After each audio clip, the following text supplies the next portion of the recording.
कि साढ़े वास्ते असी जिवें शुरू च तुहानूं दस्सिया कि असी रब को मंगते हैं, रब की रहमत, रब की रज़ा, रब को मंगते हैं रिज़क की खुशहाली, रब को मंगते हैं औलाद की फरावानी। असी जिहड़ियां चीज़ां रब को मंगते पे हाँ उहदे वास्ते कुरान मजीद फुरकान हमीद रब खुद फरमांदा है, ये तो मैं खुद अपने ते अपने फरिश्तियां ते ड्यूटी ला छड्डी है।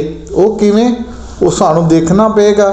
सूरा नंबर 33 का आयत नंबर 43 के विच मफहूम है, अल्लाह ताला फरमाते ने कि वही है जो तुम पर अपनी रहमतें भेजता है। यानी कि अल्लाह तबारक तआला अपने आप नाल कुरान दे विच मुखातब होकर इंसान नूं दस रहा है और उहदे फरिश्ते तुहाडे वास्ते दुआए रहमत करते हैं ताकि तुहानूं अंधेरे तो उजाले की तरफ लैके जा सके।